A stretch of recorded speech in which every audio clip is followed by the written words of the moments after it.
Well, welcome to our final panel, and apologies for starting just a little bit late, but we saw that the line was long, and we want you to be at least nourished a little bit for this final panel. We will bring you some intellectual nourishment on the new wave of consumer deception lawsuits and statutory vehicles for lawsuits. We have a mix of different topics that will be discussed under this large umbrella today. We wanted to bring you a last panel that just kind of surveys the field of what's happening in consumer deception and consumer welfare, and particularly those things that are being animated by new statutes giving causes of action, et cetera. So we have the perfect person to lead us through this discussion. It's Justice William Montgomery of the Supreme Court of Arizona.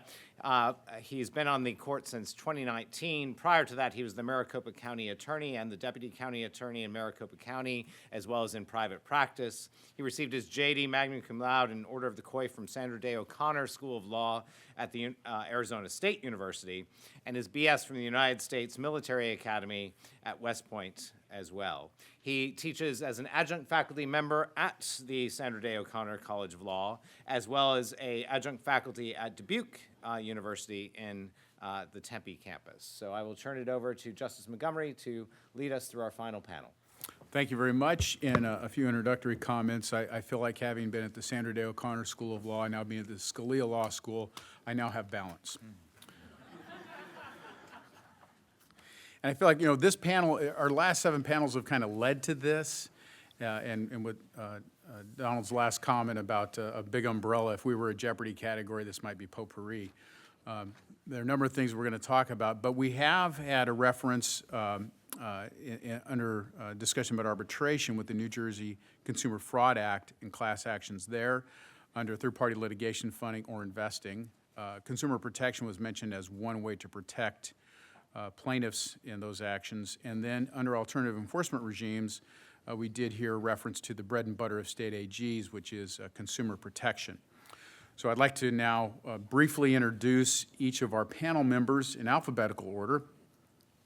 First, Professor James C. Cooper is a professor of law and director of program on economics and privacy here at the Law and Economics Center at the Scalia Law School. Prior to joining the faculty here, he served as deputy and acting director of the Federal Trade Commission's Office of Policy Planning, advisor to Federal Trade Commissioner William Kovacic, and as an associate in the antitrust group of Crowell and Mooring, L.L.P. Professor Cooper returned to the FTC in 2018-2019 to serve as the deputy director in the FTC's Bureau of Consumer Protection. Professor John C. Dernbach is the Emeritus Commonwealth Professor of Environmental Law and Sustainability, former director of the Environmental Law and Sustainability Center at Widener University Commonwealth Law School, and he's a nationally and internationally recognized authority on sustainable development, climate change, and environmental law.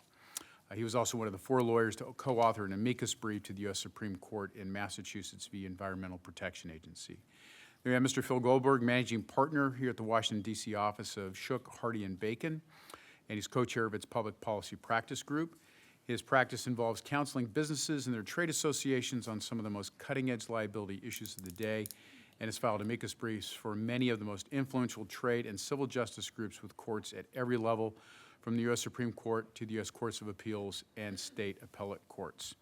He resides in Bethesda, Maryland, with his wife, 3 kids, and their fun and energetic dog, Riley. Kristi Kelly is an attorney with Kelly Guzzo. The legal community describes Kristi, an expert consumer protection and credit attorney, as, quote, she takes and wins the cases others won't touch, close quote. I think that's meant to be positive. And is unafraid to take on banks, brokers, debt collectors, credit card companies, and scammers alike. And she successfully litigated hundreds of individual cases and class actions as a credit attorney and assists consumers with credit reporting and employment background check mistakes, mortgage servicing errors, and abusive debt collection practices. She lives in Vienna, Virginia, with her husband, Matt, and 3 sons, Joey, Charlie, and Tommy. Next, Janet Varnell, with Varnell, and Warwick. She's devoted her entire legal career to marketplace justice and stomping out fraud. She's also an incurable entrepreneur with a multitude of business interests, leading to her law practice garnering a nationwide reputation for promoting a fair and open marketplace for both businesses and consumers. And she successfully recovered hundreds of millions of dollars for consumers and caused extreme discomfort to greedy corporate entities. Her commitment to service in the public interest includes past service as a soldier in the United States Army. And given that Veterans Day was just this past weekend, how many veterans do we have in the audience? All right, thank you all for your past service.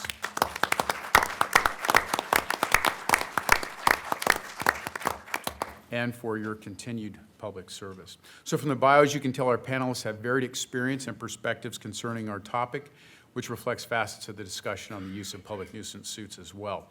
Now on to our discussion, and so I will turn it over to Professor Cooper. Thank you. So I think I'm here on this panel. Again, this is the potpourri panel for perhaps two reasons. One, I'm an economist, which I think I'm the only economist on the panel, and I'm a former FTC enforcer. What I'm going to talk about is really more from that perspective. So first, I would say from my experience at the FTC and as is that deception and fraud are real. I think UDAPs have a very important role to play both at the federal level and at the state level.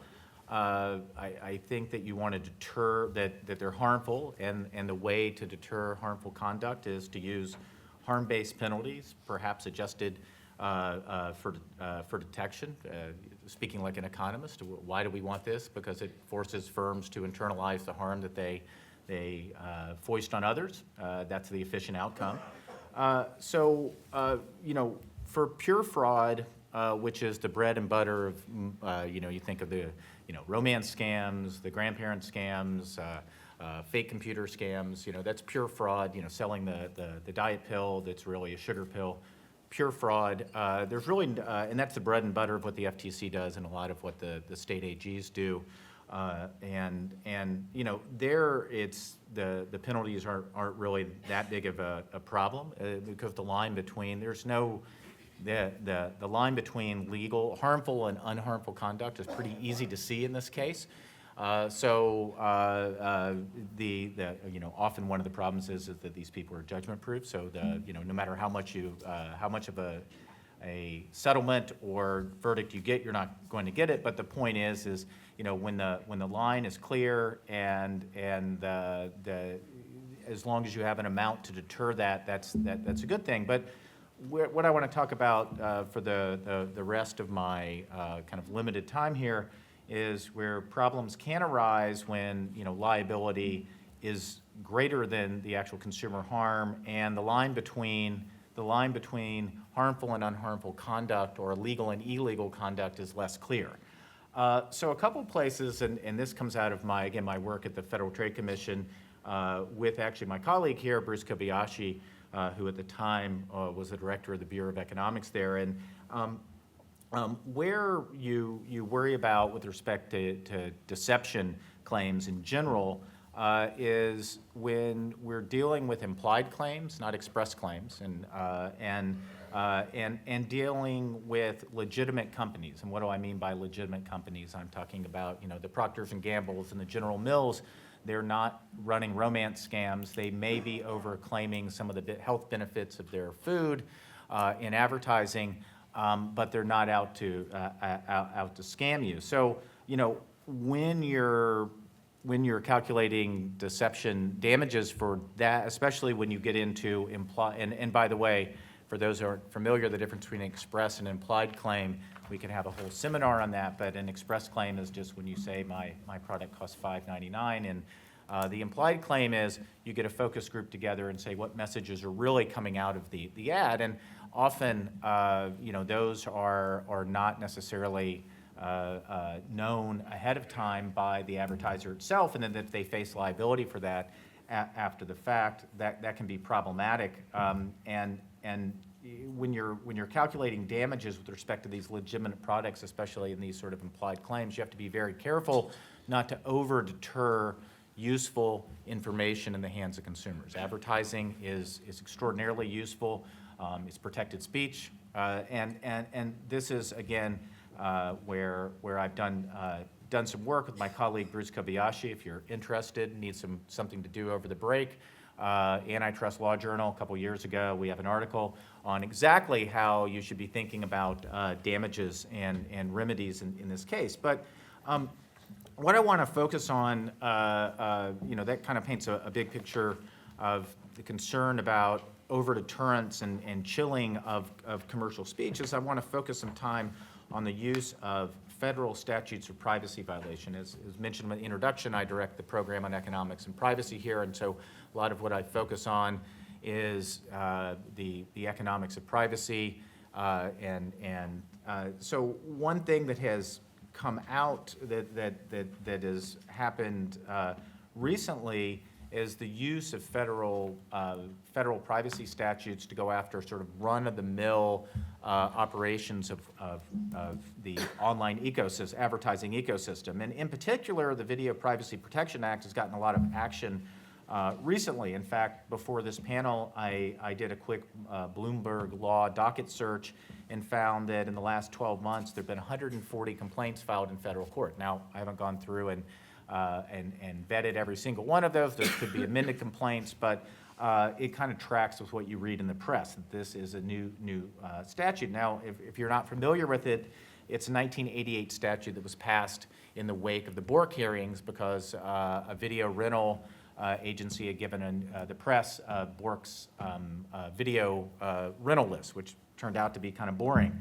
Which shouldn't really come as a surprise, I suppose. But what they did is they passed a law after that to prohibit a videotape service provider from providing personally identifiable information, which is something that would be able to link the video that you're using or renting with an actual identity. Civil penalties are $2,500 per violation. Okay, it's set up as a liquidated damages provision. There are also attorney's fees and possibility of punitive damages for willful violations. So, what this in recent times has been used to go after websites that have videos embedded in their websites, which is just about every website, right?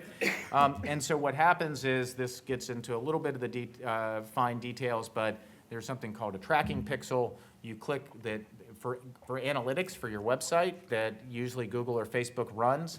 And when you take an action on a website, that goes back to Google or Facebook, and you, the website owner, gets to look at the analytic dashboard because so you can figure out what's driving customers. How is my web, it's all about analytics. It's all about finding where your customers go. Did this video work?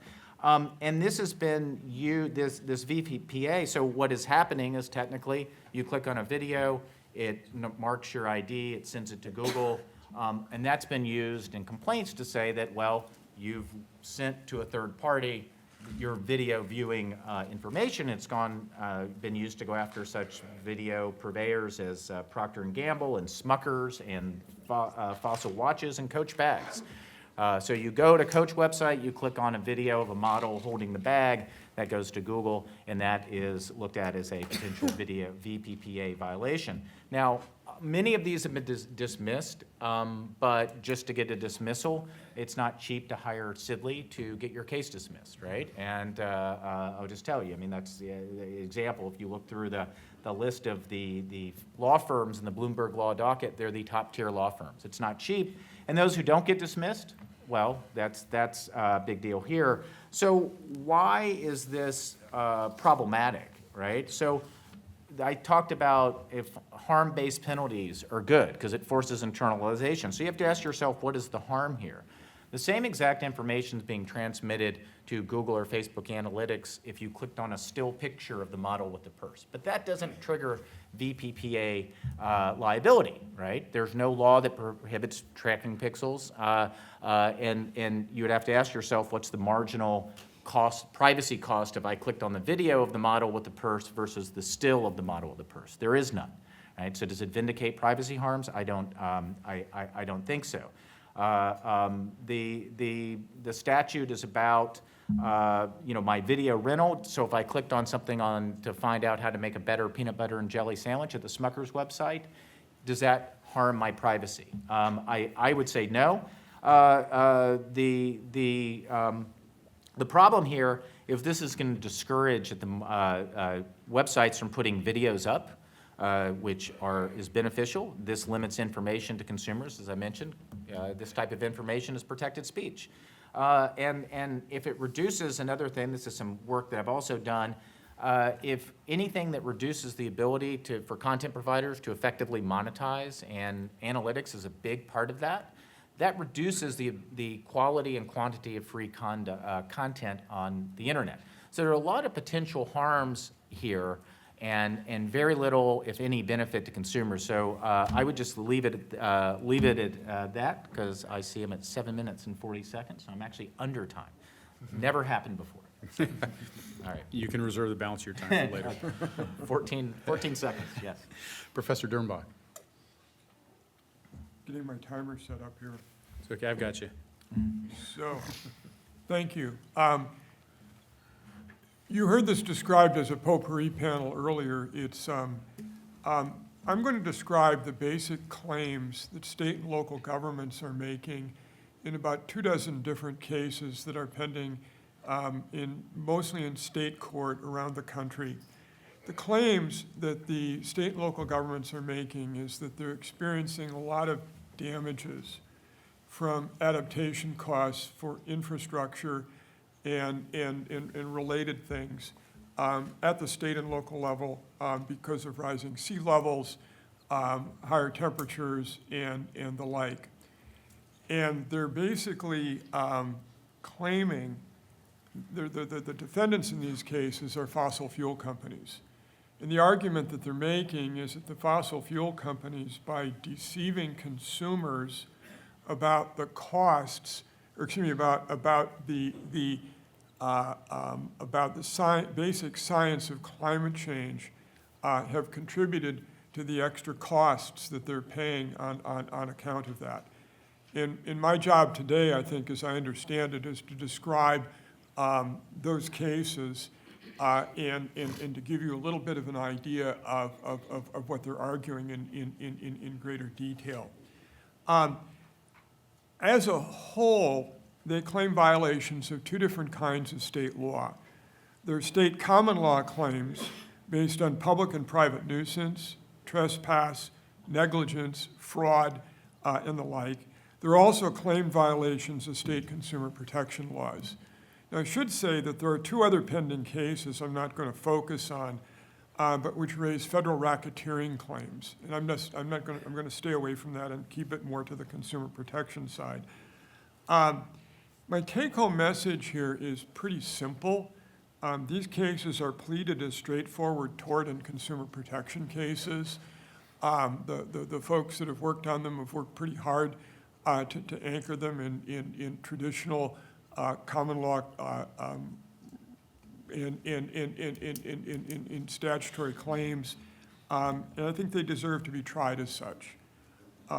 As Professor Cooper explained, state consumer protection laws, common law and statutory, have an important purpose. One of the things that they do that's particularly important is they make defendants pay for costs that their actions impose on others. They reduce public externalities. Yes, climate change is a global problem, but the damages that the local governments and the state governments are claiming here are quite real. And yes, oil companies and their products play an important role in our lives, but that doesn't change the fact that they have an obligation to provide honest information about their products. So the consumer protection claims in these cases raise an important question. Would state and local governments be experiencing less severe climate damage if the oil companies provided accurate information about the climate change impacts of their products? Underlying this is maybe an even more important question, which is, should taxpayers alone be obliged to bear the significant and growing costs of climate change? And all the economics that I've seen on this over at least a decade are that the adaptation costs, the resilience costs of climate change are way greater than the costs of reducing greenhouse gas emissions. The judicial system has an essential role in answering these questions. The rules of admissibility of evidence, the availability of cross-examination of witnesses, the roles of the jury and the judge in deciding conflicting factual claims, all these and more make the judicial system an essential arbiter. That's what courts do. Now, Hell versus Montana some of you probably heard of, is a useful illustration of my point about the courtroom as a way of getting to the truth. That case was tried under another law that states constitutional right to a clean and healthful environment. But it illustrates an important point about evidence. For all the many public statements denying climate change science that were made in support of the state outside the courtroom, the state made no effort at the trial to contest the plaintiff's testimony on the science of climate change. So let me tell you a little bit about two of these cases. In the Minnesota case, Minnesota versus API, was filed in 2020. Now, until recently, it was much less clear what the oil companies knew about climate change and when they knew it. Now, beginning in 2015, that changed as investigative reporters and non-governmental organizations published detailed information based on internal company documents and interviews with former employees. Half of the state's 84-page complaint is devoted to a detailed description of what defendants' own scientists were saying about the adverse climate change effects of their products as early as 1965, and the defendants' intensifying campaign to sow public doubt about that exact point. Now, the allegations in the complaint are confirmed by subsequent research. Earlier this year, in an article published in Science, a peer-reviewed publication, showed that ExxonMobil's own scientists knew as much as academic and government scientists knew about climate change. The article concluded that the company correctly rejected the prospect of a coming ice age, accurately predicted when human-caused global warming would first be detected, and reasonably estimated the carbon budget for holding warming below 2 degrees C. On each of these points, the company's public statements about climate change contradicted its own scientific data. Minnesota's complaint says the defendants' campaign of deception led to increased purchase and consumption of fossil fuels. As a result, the complaint alleges, the state's costs of adapting to and mitigating the adverse effects of the climate crisis are higher than they would otherwise be. And the state alleges that these damages that it's experiencing, damages to bridges, roadways, stormwater, and sewer systems are only going to get worse by 2050 if greenhouse gas emissions continue unabated. In Hawaii, a case called City and County of Honolulu versus Sunoco, also filed in 2020, the city alleges that it has lost more than 5 miles of its famous beaches due to sea level rise and storm surges.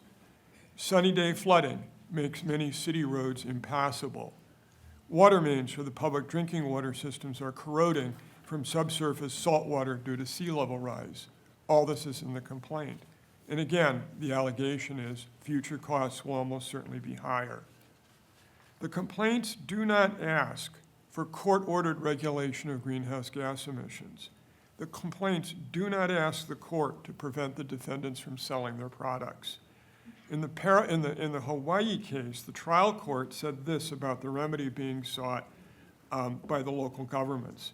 And I'm quoting from the trial court's opinion. Plaintiffs expressly argue that if defendants make the disclosures and stop concealing and misrepresenting the harms, defendants can sell all the fossil fuels they're able to without incurring any additional liability. Now, in the Hawaii case, the state Supreme Court issued an important opinion on October 31st. The trial court had earlier denied defendants' motion to dismiss for lack of jurisdiction and failure to state a claim. In an 80-page opinion by Chief Justice Rechtenwald, the state Supreme Court unanimously affirmed the trial court's decision and held that the case could proceed. It held that the trial court has jurisdiction and that the case is neither displaced nor preempted by the Clean Air Act. Now, one thing I should say before I close, there's been an enormous effort by the fossil fuel companies to prevent these cases from coming to trial. And I haven't described the effort, but it involves removing the cases to federal court, having the federal courts pretty much unanimously send the cases back to state court, having that issue go to the Supreme Court for further analysis of the removal issue, going back to federal court and having the federal courts do a complete analysis of the removal issue and saying there's no cause for these state cases to be in federal court. So they're back in the the U.S. Supreme Court earlier this year denied cert in those cases. So we are back in state court, and it will be interesting to see how they proceed. Thank you. Thank you, Professor Dernbach. Now we'll go to Mr. Goldberg. Thank you so much, Justice Montgomery and the LEC for putting this panel on and the whole program. Every year they do such a fantastic job, and I'm honored to be able to be back talking about various types of cutting-edge litigation. And that's one of the things that's exciting about this panel. I think that the 2 days is what we're talking about are things that are not traditional liability lawsuits or litigations, but really how the law is moving and trying to be moved in interesting ways. And at some level, I view, at least my part of the potpourri here, it's a little bit of an extension of the public nuisance panel that you guys heard yesterday, because the commonality is that both the public nuisance and the Consumer Protection Act claims are being used outside of their traditional moorings. They both have very broad language in them. They give people a lot of flexibility in how they can be used because they're supposed to apply to a whole lot of situations, but within very defined boundaries. And so whether it's public nuisance, it's unlawful interferences with public rights, and what a public right is very well defined. And the Consumer Protection Act is about protecting consumers and their economic choices and their purchases to make sure they have truthful information to do that. And so the things that we're talking about, and maybe not the PICS litigation, it's actually funny because the PICS litigation that Professor Cooper is talking about, there's a colleague of mine at Shook, and by the way, Shook is better and less expensive than Sidley, so if you have PICS litigation, definitely come to us. But Fred, my colleague down the hall, stops in my office like about every 3 days. Unbelievable, just exacerbated about because he's working on the PICS litigation and how much of a challenge it is, and it doesn't fit what the law is. But anyway, but we're dealing a lot of times with social, political, and other product risks, and these are ways to get around traditional product liability laws, which have require defect and all of that, and often the companies are responsible, the manufacturers are responsible for managing those risks, where the public risk, the externalities that Professor Dernbach is talking about, are often managed by government entities, and are, certainly in the climate context. And so a lot of times these lawsuits are brought to bring attention to an issue, like sustainability, to regulate the companies through the courts, to get money, as Professor Dernbach was talking about, from companies to deal with certain social, environmental, economic issues, and they're often spearheaded or funded by advocacy organizations. And so there's no doubt, and that the topics at issue here are important topics. I mean, they're some of the cutting edge and most important social issues of our time. But that doesn't make the litigation itself worthy when we have laws and elements and standards of how we go about doing that. And so that's why I'm excited to be here and learn from my colleagues about different parts of this. And I was answer your all questions and learn from you as well. So the main theme that I want to get across is that a lot of times these lawsuits start with finding a statement that somebody doesn't agree with. It's often related to a public policy debate. It's not necessarily false, but is or misleading in and of itself. And yet there's a massive liability that's being threatened through the use of Consumer Protection Act laws, even if it's not tied to actual consumers, even if it includes communications far outside the jurisdiction, like in the Hawaii case. Actually, there's a question out in the oral argument about this isn't just about communications in Hawaii to Hawaiians. This is about communications outside of Hawaii to other people outside of Hawaii that never took place in Hawaii. It's not grounded in actual potential transactions that were occurring or were to occur or could occur in the jurisdictions, and often causation is entirely speculative. So today, I'm going to focus on two cases, and I'll try to get this done in my time allotted, in the District of Columbia. One dealing with climate change, another dealing with sustainability and recycling. And both are outside the province of what the DC Consumer Protection and Procedures Act is intended to cover. And so if you look at the purpose of the act, it's about protecting district consumers from unfair trade practices related to goods and services they purchase. It requires truthful information about consumer goods and services that are or would be purchased, leased, or received in the District of Columbia. And the goal is to stop practice that mislead consumers into purchases and compensate consumers who have lost money as a result of being misled. And so to be subject to the consumer, I'll call it the CPPA, the statements at issue in the litigation must have been made in connection with a consumer transaction or advertisement about the good or service directed to district residents and facilitate a consumer transaction in the district, and two, be material to a reasonable consumer's decision as to whether they would receive fair value in purchasing the product or service. And there's extensive case law in the district about what it doesn't apply to, like opinions, predictions, puffery. Those are all not actionable under the CPPA. So the first case is Earth Island Institute versus the Coca-Cola Company. And Earth Island alleges that the company violated the CPPA by making statements about its sustainability program. Statements like, "Our planet matters. We act in ways to create a more sustainable and better shared future. We are committed to a world without waste. We are helping develop more effective recycling systems." And they said that the company's support for environmental sustainability is inherently misleading because the company can never truly be a sustainable company until it stops selling beverages in plastic bottles. And so, they says these practices fall far short of what consumers would expect from a sustainable company, and it cannot create a world without waste. And the complaint does not challenge any representation made on a product label, in a product advertisement, or directed at any consumer. And it doesn't say that these statements are objectively false. It's just that they say that a company that sells these products cannot hold itself out as a sustainable company. And so, and this is really solely in the policy debate. The Superior Court dismissed the claims, said the CPPA is about statements having to do with a product or service. These statements did not. They were aspirational. They said the CPPA is about material facts that have the capacity to mislead reasonable consumers. Statements on sustainability and image and that kind of thing is not provable and not facts like that. There's no local nexus, the court said, to actual consumers in the district. These are cherry-picked from various global communications. And so the allegations are vague, subjective, and undefinable, and so they're not actionable under the CPPA.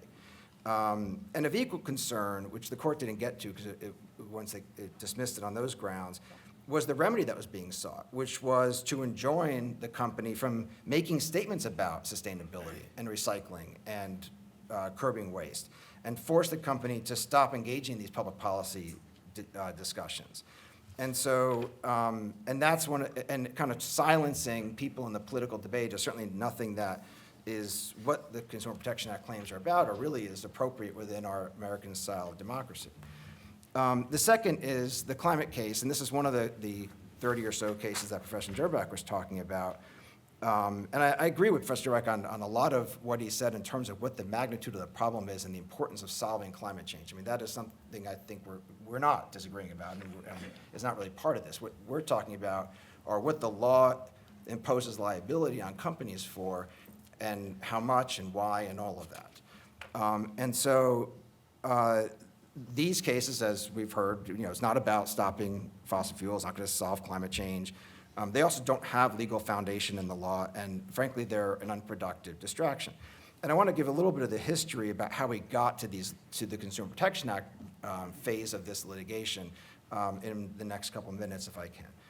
And that is that, so about 20 years ago, the climate litigation started, and there's federal and state public nuisance claims. They weren't Consumer Protection Act claims initially. And so climate change was a public nuisance the industry is liable for. And in 2011, in AP versus Connecticut, Justice Ginsburg, writing for unanimous court, explained well, first, the legal holding was that the Clean Air Act displaces the federal common law claims at issue, but she went beyond that and said that climate change is a question of national and international policy. It's about balancing competing interests, and that like affordability, energy independence, and other concerns, much like, and as we've seen, frankly, after the war in Ukraine and what's been going on, and the importance of energy in that debate, and the encouragement of the federal government to generate more fossil fuels over the short term so that we can keep costs lower. But she said the court said this cannot be done through a case-by-case rulings. These are policy issues, and it's good that we have an EPA and a federal government that's going to balance all this. So in 2012, after that happened, there was a meeting where the discussion was, how do we use the courts now to advance our climate agenda? And this is, and they said, and they published a report on this on the web, so nothing that I'm making up.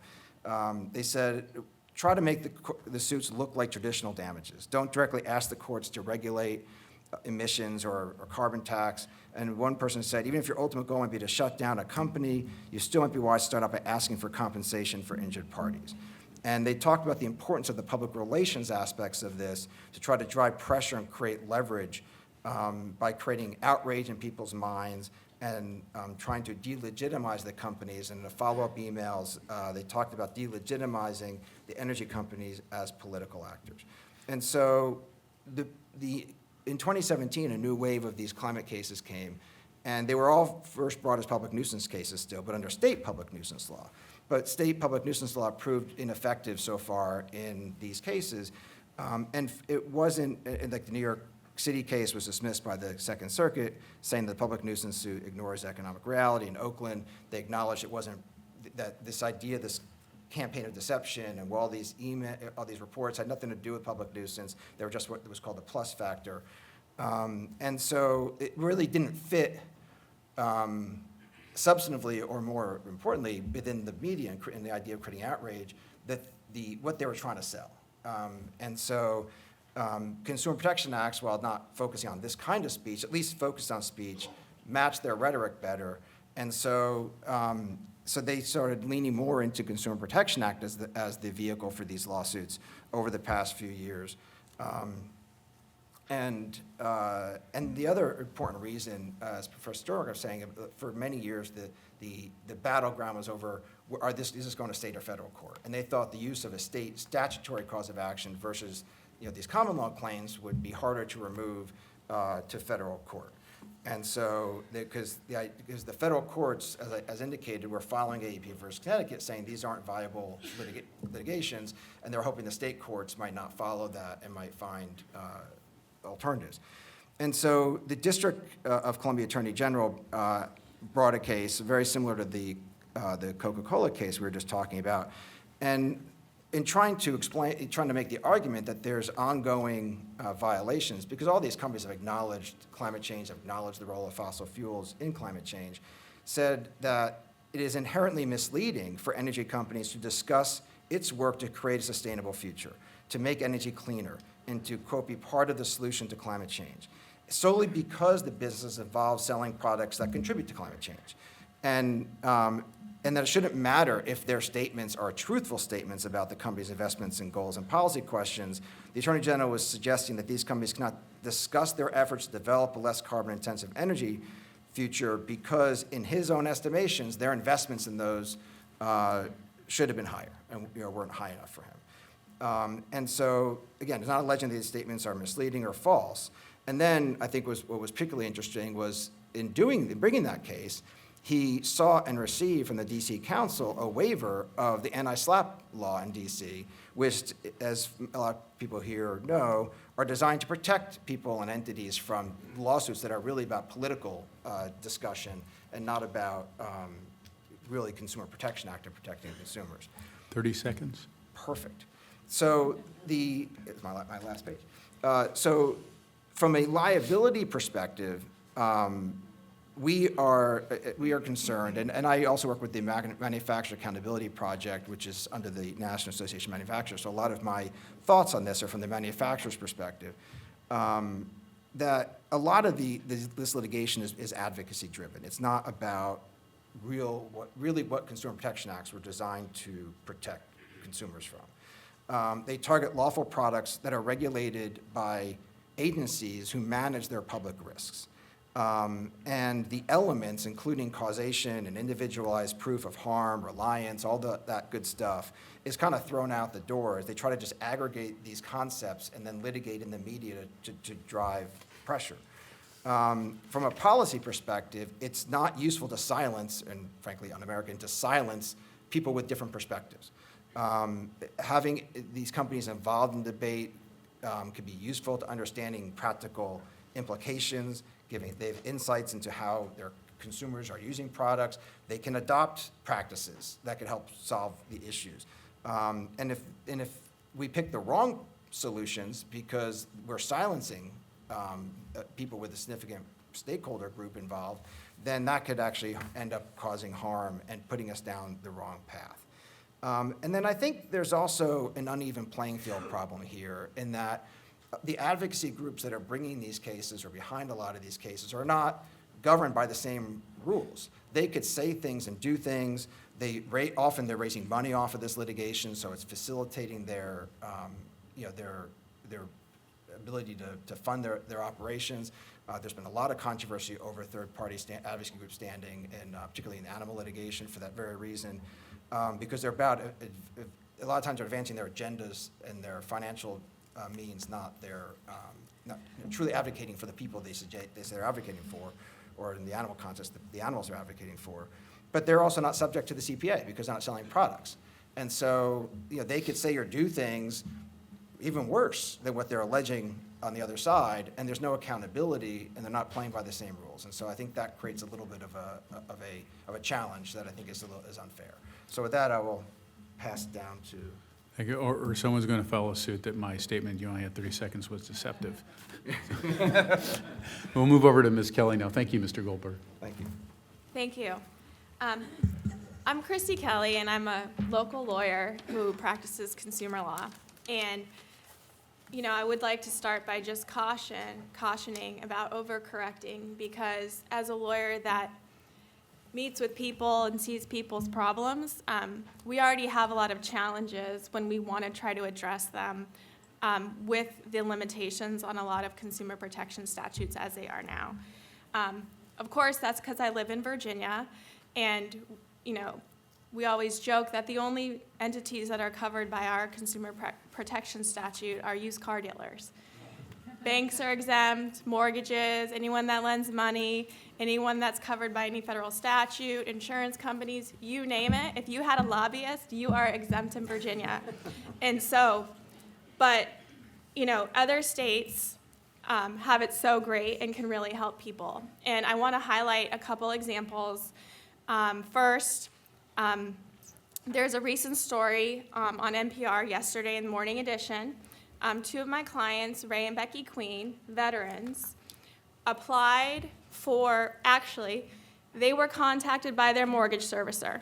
Mortgages, highly regulated companies, right? COVID happened.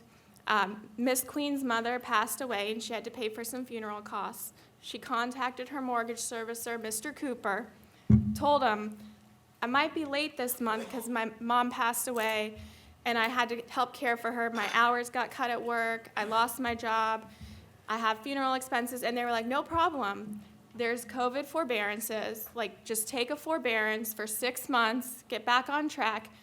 All of that 6-month payment will just be added to the end of the loan because you have a Department of Veterans Affairs loan.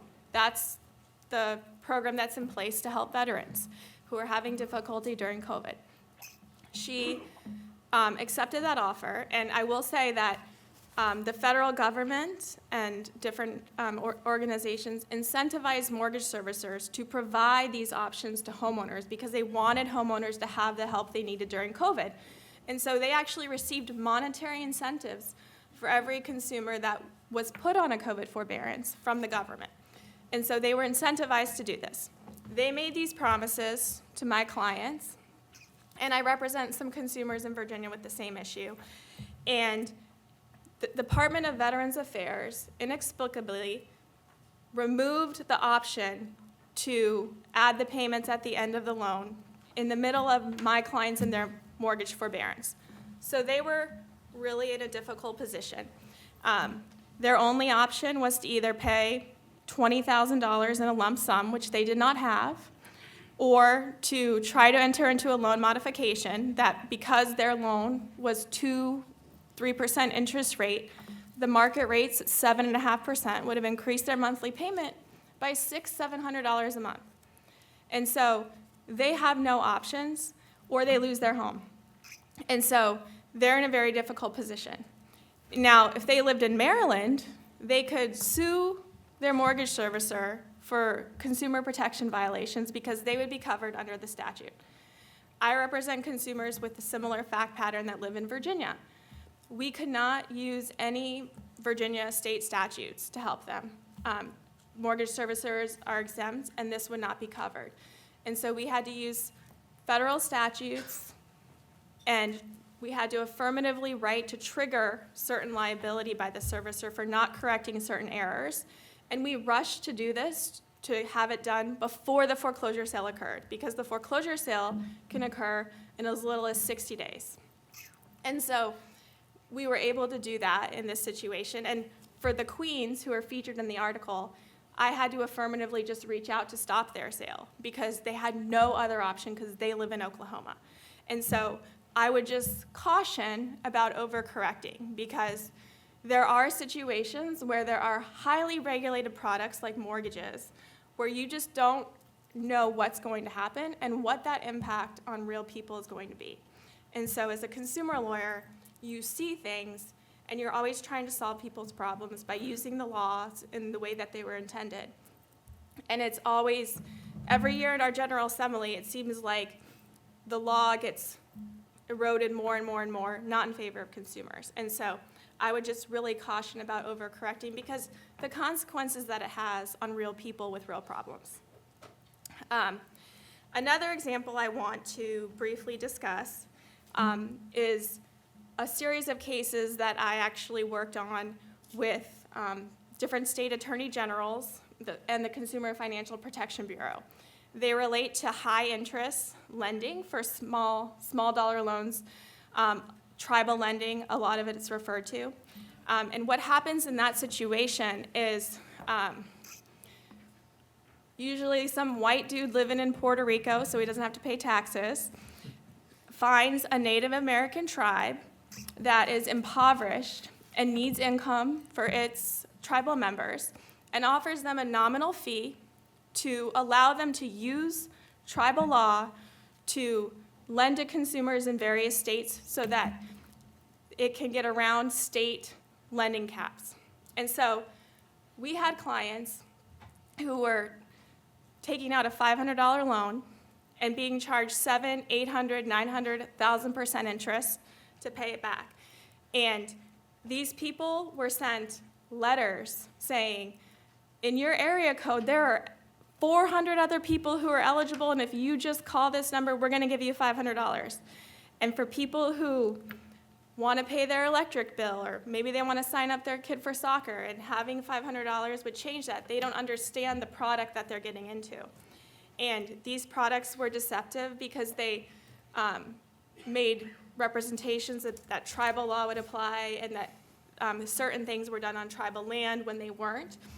And so different state attorney generals have taken action, the CFPB has, and we've resulted in very large settlements using different consumer protection statutes, state usury laws, and civil RICO, canceling billions of dollars in usurious debt and getting people back millions of dollars that they've paid.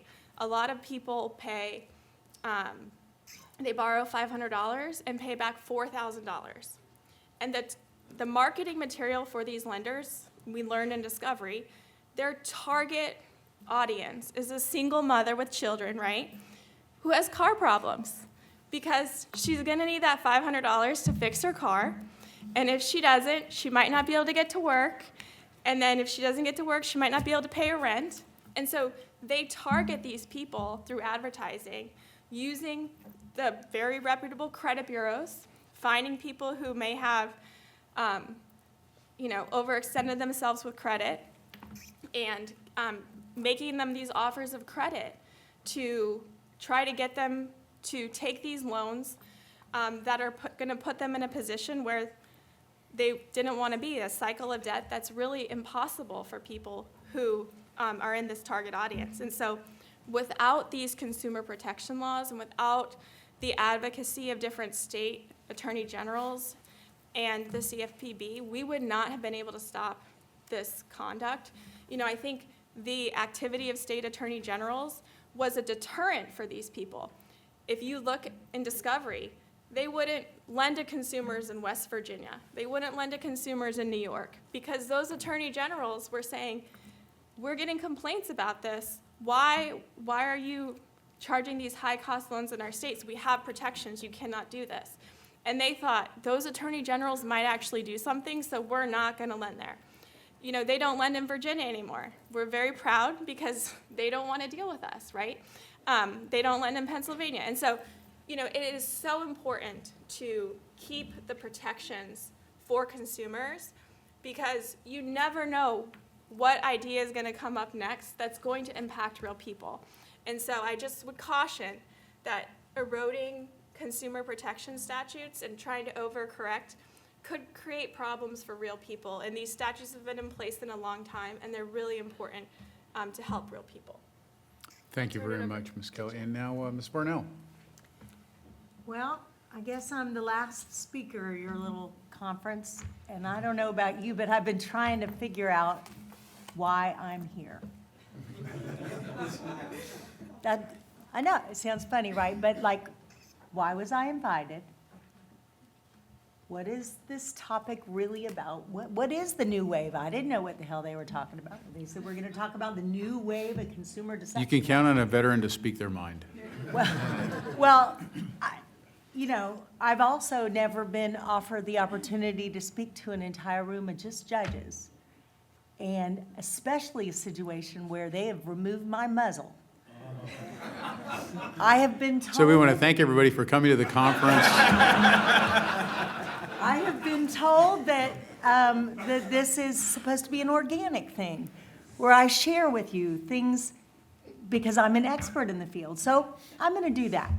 You know what else I know is that everybody in this room is an expert in the same subject I am, because you're all judges. And you tell me if what I'm about to tell you is not true.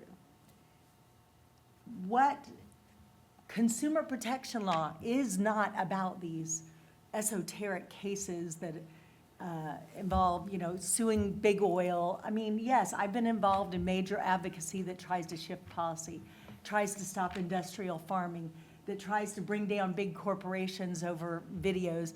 Those cases, we know, are typically getting thrown out, and when they don't, it's probably because they're very meritorious and there's a lot of money behind them. That's not consumer protection law. You know that as well as I know that. Because what I know is that for 30 years of doing this kind of work, it is you and I, and we are the only thing standing between this country falling. If the people who are serving your food and babysitting your children and mowing your lawns and that are working in the military and that are making this country go, if your court clerks, if all of those people do not have anywhere to go when they've been ripped off, deceived, treated unfairly by some huge, nameless, faceless global conglomerate, they are going to find a way to become very significant in our society.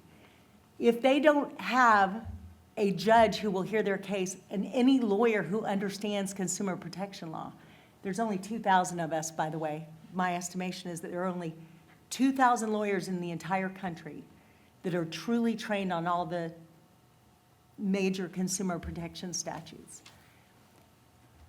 That if they don't have anywhere to go to seek redress for when they get ripped off, when they have no means to feed their family, they have no means to get redress when their life has been completely destroyed by some company, they're going to find a way to become significant by getting a gun they're going to start holding it to people's heads.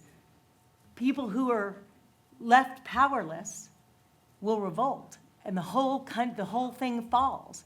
So, I mean, I know that sounds kind of dramatic, but that is how I see my work every day, because I represent the, not just the little old lady that, well, let me tell you 2 or 3 of my cases that I have going on right now, just so that you have what I think is a real sampling of what consumer protection law is and what we're actually using these statutes for. And one is in Oklahoma, a retired lieutenant colonel, female, who gets sold door-to-door windows. The windows are never installed in her house. Some fintech company named Green Sky, who is already entered into a consent order with the CFPB and promised to never do this again, has suddenly billed her for $8,000, and she's now being dinged for late fees and told she owes money on windows that she never signed for.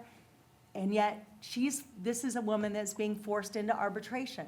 This is a woman who is suffering from cancer. And, it's people like that who are being forced to pay bills they cannot afford, that they did not authorize, and they have no redress, and they're being thrown out of court because of arbitration clauses that they didn't even agree to, right? So it's cases like that. I also have a series of cases under a law called the Military Lending Act. Has anybody in here ever heard of it? Yay, 3 judges, okay, amazing. So when I first brought a case under the Military Lending Act, I went, my goodness, this is a very powerful and important law. And oh my goodness, all these soldiers that, like me, had a security clearance are losing their security clearances over terrible predatory debt. I need to work on this area, but there were no cases. So I have a series of cases protecting active duty soldiers and their dependents for loans that they haven't, that they can't get out from under. Oh, I don't want to take too much time. I know we only have 15 minutes. You want me to keep talking? Okay, so those are just a couple. You can go ahead and summarize. You've given us a couple of really good illustrations, and I think both you and Kristi have sort of illustrated the need for consumer protection laws, the need for UDAP laws, and how they work in a very real and intimate context, affecting very real people. I guess, and if anybody has any questions, please go ahead and start to line up now, because we're going to wrap up our panel in about 10 to 15 minutes at the most. And I'm going to give other panelists a chance to respond to other comments. So that's sort of like one end of the spectrum to say that, these are the cases that illustrate the rationale for consumer protection laws. And the question then is whether or not these adaptations of the laws to address these other circumstances, is that within the realm of what consumer protection law was intended to do? Are consumer protection laws or UDAP laws now being expanded to address areas that there may be a rational argument for, but run the risk of taking the civil justice system's eyes off of what they were originally intended to do? Can we do both? Panelists? I mean, I would just say that, there's, in my experience, there's always efforts to limit the Consumer Protection Act in Virginia. And, when you try to limit something, it has unintended consequences. Like in Virginia, it's always being, excluding these stakeholders, excluding these businesses, excluding this company, excluding these types of suits. And if you do that, it can become a problem because, Janet and I are all too familiar with people adapting to the marketplace. Like there's always some new thing. Like if it's not tribal lending, it's something, tribal lending is a multi-billion-dollar profit-making venture for these people. And so, that's why I would just caution, like overcorrection or eroding consumer protections can have really profound consequences. And a lot of, what I think the other panelists have discussed, the court system takes care of it. If it's not covered and it's something that was not intended to be covered, judges make decisions that, when they interpret the law and they determine that it's not covered, they dismiss the case. And that's how the law was intended to work. And so, I'm just here to caution, don't overcorrect. I wanna Don't minimize the broaden- importance of those. Broaden the conversation to, so I want to go to a question over here.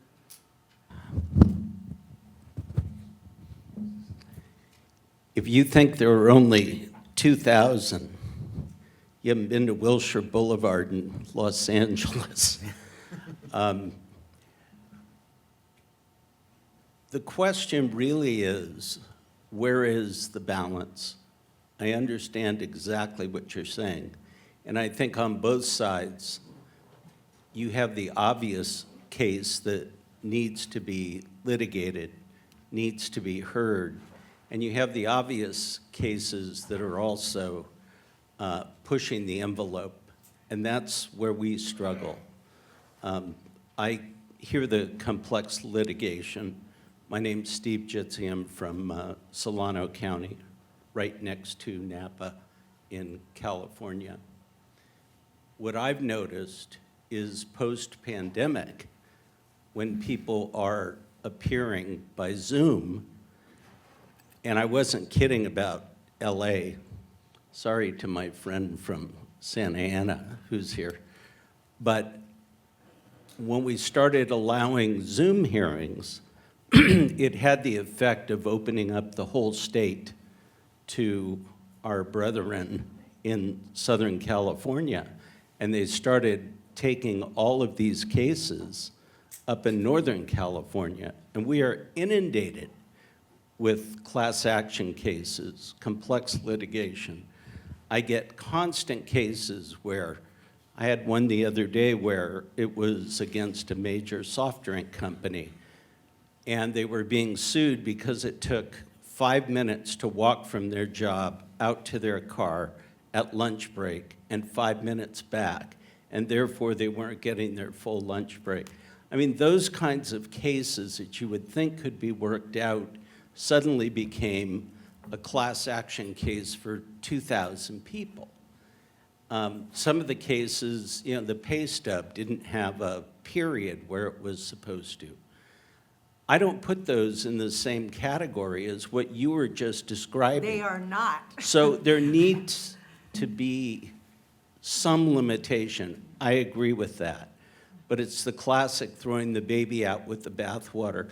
Where do you strike that balance? And I would love to hear from those advocating limitations how you do that. And you're welcome to chime in. I wish we could. Because many of the cases I see are just Thank you for that question. I think you may Crazy. have hit the heart of it. Phil? Yeah, I don't think I'm here advocating for limitations like what you're talking about in terms of exempting. I'm here saying, let's use the law for what it's intended for, which is, I think we all would agree with the stories we've heard, that's a valuable and important use in protecting people. It's when you go outside of that, is when we start losing the grounding of what the law is about, the elements of what you're supposed to prove. There's a lot of, in the kind of litigation I'm talking about, you talk about companies that won't do business in certain states, there's a lot of shopping around, okay, which state has the better or looser Consumer Protection Act? So where do we not have to prove reliance? Where do we not have to prove materiality? Where do we not have to prove this or that? And so that's why DC has become the focal point for some of these lawsuits. I think Massachusetts has become in some instances, but they're looking for certain states where the statutory elements are not as defined, and where they think they could make a case. Well, we should go solve a problem. And I know the public nuisance space a lot better because it's more mature than this edge of consumer protection acts. But in the public nuisance case, we've seen judges say, "I want to solve this problem. I don't care what the law says. I don't care what the elements need to be proved." In Ohio, with the opioid case, the judge said, "We don't need legal briefs, we need treatment programs." That's not the way you go about dealing with liability law, in my mind. And so as long as we're focused on here's what the law is intended to do. Here's what the elements of the claim are. We're looking at issues like causation and what is reliance, if we're in the Consumer Protection Act space and all that. Let the chips fall where they may. I think we all would agree with that. And especially if we're focusing on those kinds of claims where we're dealing with real people that have been actually injured and not like in these DC cases where they're not even connected to real people. So I don't know, I hope that answered your question. Professor Dernbach, did you want to weigh in? Just briefly,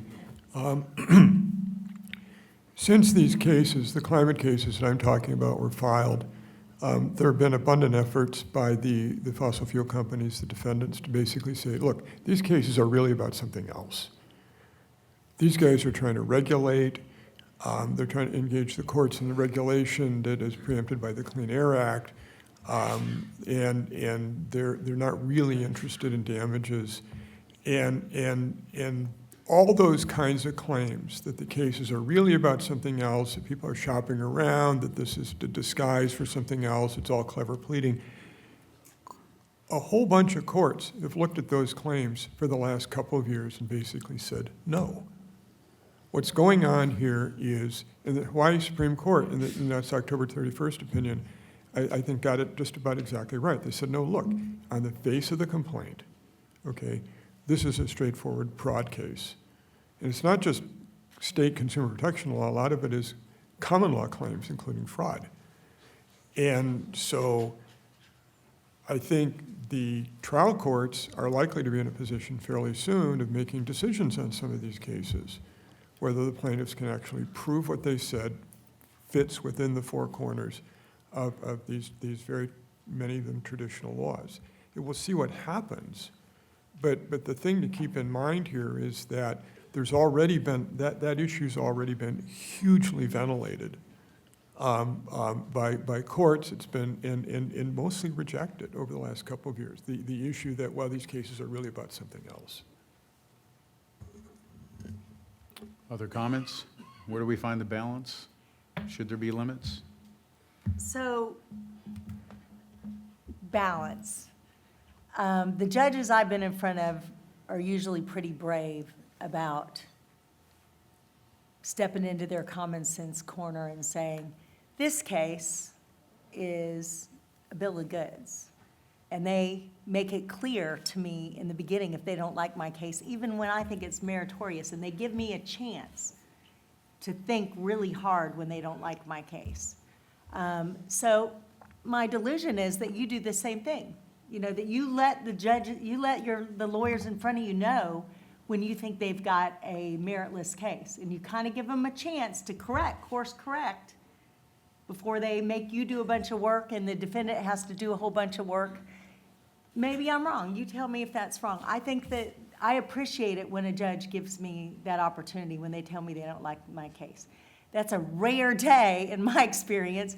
I usually find judges doing exactly, frankly, what Phil was suggesting, that they are like, hey, I'm going to make the law fit this problem. I need treatment programs, not forgetting, they don't care proof of all the elements, because if you bring a truly meritorious case in front of a judge, especially state court judges, federal court judges, much more restricted for various reasons, but my state court judges just really seem to get it. I think they have a closer connection to the people whose cases that they're hearing, and they understand the very real impact on the community, the state, and the country of dealing with that. And by all means, Judge, bounce those lawyers right out of court. They need it. We need it. We are all economists here. We all need to recognize we have a role in the economy. And sorry, who was that, James, that said he's the only economist? We're all economists. And when you have a lawyer I'm going to walking object in. to that. That's a member of the, So we're all textualists and we're all economists. When a lawyer walks in your courtroom with a frivolous case, give him some disincentive some disincentive for bringing frivolous friggin' cases, because it makes me look bad and Kristi look bad and takes up your time and taxpayer money. So I say bounce them right out, right? And then they won't come back and bring you those frivolous cases. But make sure you hear them out. Don't throw the baby out with the bathwater.